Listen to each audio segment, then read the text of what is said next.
ओम शांति। आज हम 12 जनवरी 84 की अव्यक्तवाणी सुनते हैं। आज की वाणी का सार है, सदा समर्थ सोचो तथा वर्णन करो। सर्व समर्थ शिव बाबा शक्ति स्वरूप श्रेष्ठ आत्माओं के प्रति बोले। आज आवाज़ से परे रहने वाले बाप आवाज़ की दुनिया में आए हैं, सभी बच्चों को आवाज़ से परे स्थिति में ले जाने के लिए, क्योंकि आवाज़ से परे स्थिति में अति सुख और शांति की अनुभूति होती है। आवाज़ से परे श्रेष्ठ स्थिति में स्थित होने से सदा स्वयं को बाप समान संपन्न स्थिति में अनुभव करते हैं। आज के मानव आवाज़ से परे सच्ची शांति के लिए अनेक प्रकार के प्रयत्न करते रहते हैं, कितने साधन अपनाते रहते हैं, लेकिन आप सभी शांति के सागर के बच्चे, शांत स्वरूप मास्टर शांति के सागर हो। सेकंड में अपने शांत स्वरूप की स्थिति में स्थित हो जाते हो, ऐसी अनुभवी होना। सेकंड में आवाज में आना और सेकंड में आवाज से परे स्वधर्म में स्थित हो जाना, ऐसी प्रैक्टिस है। इन कर्मेंद्रियों के मालिक होना, जब चाहो कर्म में आओ, जब चाहो कर्म से परे कर्मातीत स्थिति में स्थित हो जाओ। इसको कहा जाता है अभी अभी न्यारे और अभी अभी कर्म द्वारा सर्व के प्यारे। ऐसे कंट्रोलिंग पावर, रूलिंग पावर अनुभव होती है ना। जिन बातों को दुनिया के मानव मुश्किल कहते, वह मुश्किल बातें आप श्रेष्ठ आत्माओं के लिए सहज नहीं, लेकिन अति सहज है, क्योंकि मास्टर सर्वशक्तिवान हो। दुनिया के मानव तो समझते यह कैसे होगा, इसी उलझन में बुद्धि द्वारा, शरीर द्वारा भटकते रहते हैं। और आप क्या कहेंगे, कैसे होगा, यह संकल्प कभी आ सकता है? कैसे अर्थात क्वेश्चन मार्क। तो कैसे के बजाय फिर से यही आवाज़ निकलता कि ऐसे होता है। ऐसे अर्थात फुल स्टॉप। क्वेश्चन मार्क का बदल फुल स्टॉप लग गया ना। कल क्या थे और आज क्या हो, महान अंतर है ना। समझते हो कि महान अंतर हो गया। कल कहते थे ओ गॉड और आज ओ के बजाय ओहो कहते हो। ओहो मीठे बाबा, गॉड नहीं लेकिन बाबा। दूर से नज़दीक में बाप मिल गया। आपने बाप को ढूंढा तो बाप ने भी आप बच्चों को कोने कोने से ढूंढ लिया, लेकिन बाप को मेहनत नहीं करनी पड़ी, आपको बहुत मेहनत करनी पड़ी, क्योंकि बाप को परिचय था, आपको नहीं था। आप सभी भी स्नेह के गीत गाते हो। बाप दादा भी बच्चों के स्नेह के गीत गाते हैं।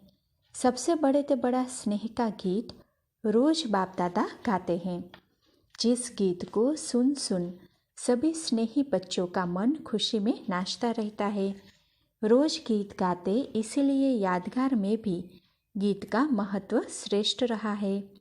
बाप के गीत का यादगार गीता बना दी, और बच्चों के गीत सुन खुशी में नाचने और खुशी में, आनंद में, सुख में भिन्न भिन्न अनुभवों के यादगार भागवत बना दिया है। तो दोनों का यादगार हो गया ना। ऐसे श्रेष्ठ भाग्यवान अपने को समझते हो व अनुभव करते हो। समझने वाले अनेक होते हैं, लेकिन अनुभव करने वाले कोटों में कोई होते हैं। अनुभवी मूर्त बाप समान संपन्न अनुभवी मूर्त है। हर बोल का संबंध का अनुभव हो, संबंध द्वारा भिन्न भिन्न प्राप्ति का अनुभव हो, हर शक्ति का अनुभव हो, हर गुण का अनुभव हो। जब चाहे तब गुणों के गहने को धारण कर सकते हो। यह सर्वगुण वैरायटी ज्वेलरी है। जैसा समय, जैसा स्थान हो, वैसे गुणों के गहनों से स्वयं को सजा सकते हो। न सिर्फ स्वयं को, लेकिन औरों को भी गुणों का दान दे सकते हो। ज्ञान दान के साथ साथ गुण दान का भी बहुत महत्व है। गुणों की महादानी आत्मा कभी भी किसी के अवगुण को देखते हुए धारण नहीं करेगी, किसी के अवगुण के संग दोष में नहीं आएगी, और ही गुण दान द्वारा दूसरे का अवगुण गुण में परिवर्तन कर देगी। जैसे धन के भिखारी को धन दे संपन्न बना देते हैं, ऐसे अवगुण वाले को गुण दान दे, गुणवान मूर्त बना दो। जैसे योग दान शक्तियों का दान, सेवा का दान प्रसिद्ध है, तो गुण दान भी विशेष दान है। गुण दान द्वारा आत्मा में उमंग उत्साही झलक अनुभव करा सकते हो। तो ऐसे सर्व महादानी मूर्त अर्थात अनुभवी मूर्त बने हो। आज विशेष डबल विदेशी बच्चों से मिलने आए हैं। डबल विदेशी बच्चों की विशेषता तो बाप दादा ने सुनाई है, फिर भी बाप दादा डबल विदेशी बच्चों को दूरांदेशी बुद्धि वाले बच्चे कहते हैं। दूर होते भी बुद्धि द्वारा बाप को पहचान अधिकारी बन गए हैं। ऐसे दूरांदेशी बुद्धि वाले बच्चों पर विशेषता प्रमाण बाप दादा का विशेष स्नेह है। सभी परवाने बन अपने अपने देशों से उड़ते उड़ते क्षमा के पास पहुंच गए हो ना। सभी पक्के परवाने हो ना। क्षमा पर जलने वाले हो व कोई सिर्फ चक्र लगाने वाले भी हो। जलना अर्थात समान बनना। तो जलने वाले हो व चक्र लगाने वाले हो, ज़्यादा संख्या कौन सी है? जो भी हो, जैसे भी हो, लेकिन बाप दादा को पसंद हो। फिर भी देखो कितनी मेहनत कर पहुंच गए ना। इसीलिए सदा अपने को समझो कि बाप के हैं और सदा ही बाप के रहेंगे। यह दृढ़ संकल्प सदा ही आगे बढ़ाता रहेगा। ज़्यादा कमजोरियों को सोचो नहीं। कमजोरियों को सोचते सोचते भी और कमज़ोर हो जाते हैं।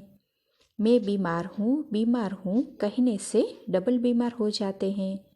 मैं इतनी शक्तिशाली नहीं हूँ, मेरा योग इतना अच्छा नहीं है, मेरी सेवा इतनी अच्छी नहीं है, मैं बाबा की प्यारी हूँ वा नहीं हूँ, पता नहीं आगे चल सकूँगी वा नहीं।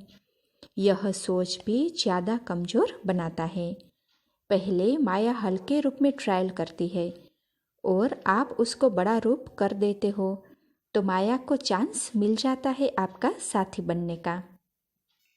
वह सिर्फ ट्रायल करती है, लेकिन उसकी ट्रायल को न जानकर समझते हो कि मैं हूँ ही ऐसी, इसीलिए वह साथी बन जाती है। कमजोरों की साथी माया है। कभी भी कमजोर संकल्पों को बार बार न वर्णन करो, न सोचो। बार बार सोचने से भी स्वरूप बन जाते हैं। सदा यह सोचो कि मैं बाबा का नहीं बनूंगा तो और कौन बनेगा। मैं ही था, मैं ही थी, मैं हूँ ही, कल्प कल्प में ही बनूंगी। यह संकल्प तंदुरुस्त मायाजीत बना देंगे। कमजोरी पीछे आती है, आप उसको न पहचान सत्य समझ लेते हो तो माया अपना बना देती है। जैसे सीता का ड्रामा देखते हो ना। भिखारी था नहीं, लेकिन सीता ने भिखारी समझ लिया। वह तो सिर्फ ट्रायल करने आया और उसे सच समझ लिया, इसीलिए उसने उसका भोलापन देख अपना बना लिया। यह भी व्यर्थ संकल्प, कमजोर संकल्प माया का रूप बन आते हैं ट्रायल करने के लिए, लेकिन भोले बन जाते हो इसलिए वह अपना बना देती है। मैं हूँ ही ऐसी, ऐसे करते करते माया अपना स्थान बना देती है। ऐसे कमजोर हो नहीं, समर्थ हो, मास्टर सर्वशक्तिवान हो, बाप दादा के चुने हुए कोटों में कोई हो। ऐसे कमजोर कैसे हो सकते? यह सोचना ही माया को स्थान देना है। स्थान देकर फिर यह कहते हो अब निकालो। स्थान देते ही क्यों हो? कोई कमजोर नहीं, सब मास्टर हो। सदा बहादुर, सदा के महावीर हो, यही श्रेष्ठ संकल्प रखो। सदा बाप साथी है। जहाँ बाप के साथी है वहाँ माया साथी बना नहीं सकते। मधुबन में किस लिए आए हो? तो जवाब दिया माया को छोड़ने। तो बाबा कहते हैं मधुबन महायज्ञ है ना, तो यज्ञ में स्वाहा करने आए हो। लेकिन बाप दादा कहते हैं सभी अपने विजय अष्टमी मनाने आए हो, विजय के तिलक की सेरेमनी मनाने आए हो। विजय बनकर के विजय के तिलक की सेरेमनी मनाने आए हो ना। जी हाँ, कॉपी करने में सब होशियार है, यह भी गुण है। यहाँ भी बाप को कॉपी ही करना है। फॉलो करना अर्थात कॉपी करना, यह तो सहज है ना। आप अपना देश छोड़कर आते हो तो बाप दादा भी अपना देश छोड़कर आते हैं। बाप दादा की प्रवृत्ति नहीं है क्या? सारे विश्व के कार्य को छोड़ यहाँ आते हैं। विश्व की प्रवृत्ति बाप की प्रवृत्ति है ना। बाप के लिए तो सभी बच्चे हैं। अंजलि तो सबको देनी है। वर्षा नहीं देते हैं ना, अंजलि तो देते हैं ना। अच्छा, सर्वश्रेष्ठ अधिकारी बाप समान सदा महादानी वरदानी आत्माओं को सदा महान अंतर द्वारा स्वयं को महान अनुभव करने वाले, सदा माया को पहचान माया जीत सर्वशक्ति स्वरूप श्रेष्ठ आत्माओं को चारों ओर के देश विदेश के लगन में मगन रहने वाले, बाप से रूरिहान करने वाले, बाप से मिलन मनाने वाले, याद प्यार देने और पत्रों द्वारा भेजने वाले, कुछ मीठे मीठे समाचार और स्व के स्नेह के पुरुषार्थ के समाचार देने वाले सर्व बच्चों को बाप दादा सन्मुख देख याद प्यार दे रहे हैं। साथ साथ परवाने बन क्षमा के ऊपर चलने वाले अर्थात हर कदम में बाप समान बनने वाले बच्चों को स्नेह संपन्न याद प्यार और नमस्ते।